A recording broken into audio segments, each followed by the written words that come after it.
ஹாய்ப்பா, என்னடா கீழே பார்த்துட்டு இருக்கான்னு நினைக்கிறீங்களா? தோ artificial tissue jasmine and artificial paper flower, இது ரெண்டுமே நம்மக்கிட்ட இருக்கு. இது ரெண்டுமே பார்த்தீங்க அப்படின்னா உங்களுக்கு வேற வேற மெட்டீரியல். இது சோலார் வுட் பேப்பரில் செஞ்ச மெட்டீரியல். இது பார்த்தீங்கன்னா டிஷ்யூ ஜாஸ்மின், டிஷ்யூ பேப்பரில் செஞ்ச ஜாஸ்மின். லுக் பார்த்தீங்கன்னா ரொம்ப ஒரிஜினல் பூ மாதிரி ரியலாகவே இருக்கும் உங்களுக்கு. இது பார்த்தீங்கன்னா சேம் அதே தான், பட் டிஃப்ரெண்ட் மெட்டீரியல்ஸ் அவ்வளோதான். பட் உங்களுக்கு குவாலிட்டி ரெண்டுமே ப்ரீமியம் தான், பட் மெட்டீரியல் தான் வேற வேற. ஸோ இதை எப்படி மெயின்டைன் பண்ணுறது அப்படின்னு பார்த்துடலாமா? இது பார்த்தீங்கன்னா நீங்கள் ரெண்டுமே சேம், ரெண்டு ப்ராடக்ட்டுமே நீங்கள் சேமாக ஒரே மாதிரி மெயின்டெனன்ஸ் தான் இருக்கும். இது பார்த்தீங்கன்னா உங்களுக்கு ஒவ்வொரு தடவையும் நீங்கள் தலையில் வச்சுட்டு பூ ஹேர் நம்ம தலையில் வைக்கிறது எப்படி வைப்போம்னா, இந்த மாதிரி ஒரு ஹேர் பின் எடுத்துட்டு இந்த த்ரெட்டோட இடையில விட்டுட்டு நீங்கள் இந்த மாதிரி போட்டு நீங்கள் நார்மலாக இதுக்கு மேலே ஒரு ஹேர் பின் வச்சு நீங்கள் குத்திக்கலாம். ஸோ டைரெக்டாக நீங்கள் பூ மேலே குத்தாமல் இந்த பின் லாக் பண்ணிவிட்டு இந்த பின் மேலே நீங்கள் வச்சு குத்தும்போது உங்கள் ஒவ்வொரு டைமும் நீங்கள் யூஸ் பண்ணும்போது லாங் லைஃப் கிடைக்கும். ஸோ ஆர்டிஃபிஷியல் ஜாஸ்மின் எப்போவுமே பார்த்தீங்கன்னா ஃபேட் ஆகிறதுக்கு காரணம் நீங்கள் ஆயிலி ஹேரில் வைக்கிறது தான். நீங்கள் ஆயில் ஹேரில் வைக்காம ட்ரை ஹேர்லேயே வச்சு யூஸ் பண்ணிக்கிட்டே வந்தீங்கன்னா உங்களுக்கு ரொம்ப வருஷ கணக்குக்கு பார்த்தீங்கன்னா இந்த ப்ராடக்ட் நீங்கள் யூஸ் பண்ணலாம்.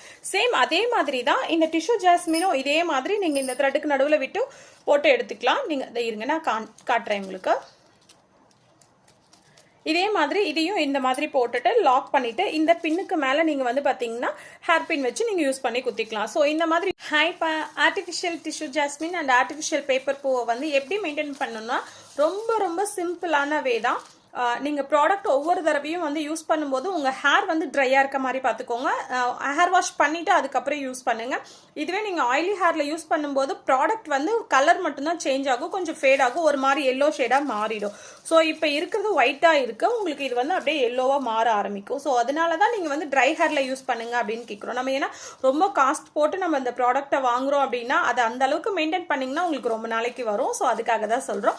ஸோ நம்ம பாக்ஸில் தான் கொடுப்போம். ஒவ்வொரு தடவையும் நீங்கள் ப்ராடக்ட் யூஸ் பண்ணிட்டு அந்த பாக்ஸ்ல நீங்க போட்டு வச்சிடலாம். தலையில இருந்து ரிமூவ் பண்ண உடனே கொஞ்சம் சிரமம் பார்க்காம நீங்க பாக்ஸ்ல போட்டு வச்சிட்டீங்க அப்படின்னா உங்களுக்கு நிறைய நாளைக்கு அந்த ப்ராடக்ட் வரும்.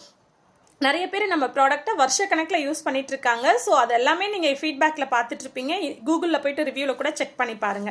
ஸோ ப்ராடக்ட்டோட மெயின்டெனன்ஸ் ரொம்ப ரொம்ப சிம்பிள் தான். ட்ரை ஹேரில் யூஸ் பண்ணுங்க. யூஸ் பண்ணிட்டு ஒவ்வொரு தடவையும் நீங்கள் பாக்ஸில் போட்டு ஸ்டோர் பண்ணி வச்சிட்டீங்க அப்படின்னா உங்களுக்கு நிறைய நாளைக்கு அந்த ப்ராடக்ட் வரும். அண்ட் இன்னொரு இம்பார்ட்டண்டான விஷயம், நம்ம ஹேர் பின் இதில் போட்டு வச்சுட்டோம் அப்படின்னா நீங்கள் அதை ரிமூவ் பண்ணாமல் அதுலேயே விட்டுடுங்க. அதுக்கு மேலே ஹேர் பின் குத்துங்க. ஏன்னா ஒவ்வொரு டைமும் நீங்கள் ரிமூவ் பண்ணி வைக்கும்போது அந்த ப்ராடக்ட் பார்த்தீங்கன்னா டேமேஜ் ஆகும். ஏன்னா அந்த இடத்துல மட்டும் டேமேஜ் ஆகும். ஸோ அதனால அதை அவாய்ட் பண்ணிக்கோங்க. தேங்க்யூ.